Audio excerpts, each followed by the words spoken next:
All right, let's dive deep into one of the greatest adventure movies ever made, because there's a secret hiding in it that connects two of the biggest heroes in cinema history. Seriously, it's a detail hidden in plain sight, a brilliant little nod that you've probably missed no matter how many times you've seen the film. So, what is this incredible blink and you'll miss it secret? Well, it all goes down in Indiana Jones and the Last Crusade. And trust me, it creates this unbreakable link between our favorite archaeologist and the world's most famous spy. Get ready, because once you see this, you are never ever going to watch this movie the same way again. So, to really get this secret, we've got to go back to the beginning. See, George Lucas and Steven Spielberg didn't just pull Indiana Jones out of thin air. Nope. They actually designed him to be the all-American rival to the one and only 007.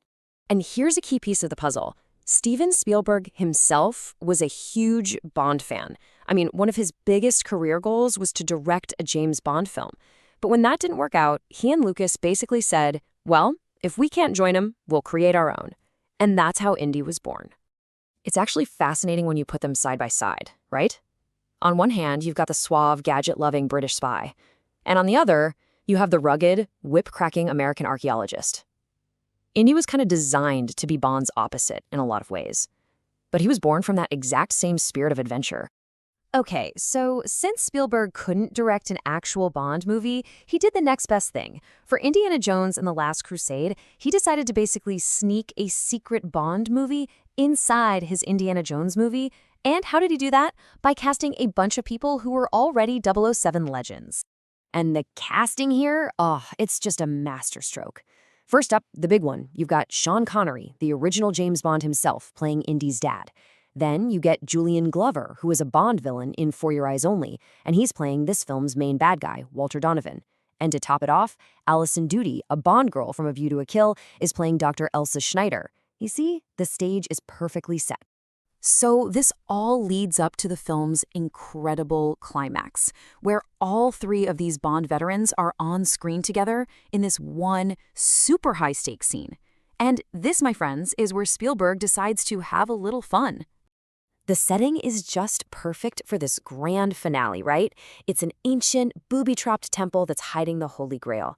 Indy, his dad, the villains, they've all finally made it, and you can just feel the tension as they're about to face these deadly final traps. And here it is, the critical moment. To force Indy to go after the Grail, the villain, Walter Donovan, pulls out a gun and shoots Henry Jones Sr. The only way Indy can save his dad is to get that cup. Now, just for a second, think about everyone involved in that specific action. Okay, before we put it all together, we need the final clue, the gun. The gun used in this scene is not just some random prop. It's a Walther PPK. And if you're a fan of spy movies, you know that name. That is, and always has been, the signature firearm of James Bond himself.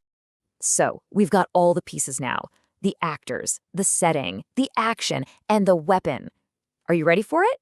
Let's connect the dots and see the absolute genius of what Spielberg pulled off here. This says it all, doesn't it? Let's break it down. The actor who played a Bond villain shoots the actor who was James Bond, using James Bond's signature gun, all while an actress who played a Bond girl stands right there watching the whole thing go down. It is a perfect, secret James Bond moment, hidden right in the middle of an Indiana Jones movie. Yeah, this was no accident. This was a carefully planned, meticulously crafted tribute from one massive fan to the very franchise that inspired him. In a way, Spielberg finally got to direct his own little Bond scene, and he hid it inside one of his own masterpieces for all the other fans to find. And you know, at the end of the day, that's what makes movies so much fun. Like the quote says, Spielberg is a huge nerd, and we're all the better for it. It's that kind of passion, that kind of nerdy detail that turns a great movie into an absolute legend, one that's filled with secrets we can keep discovering for decades. It really makes you wonder, doesn't it? I mean, if a secret this clever can hide in a movie as famous as Indiana Jones, what other amazing little Easter eggs are just sitting there, waiting to be found in the movies you love? Might be a good reason to go watch them all one more time. Thanks for hanging out with me for this one.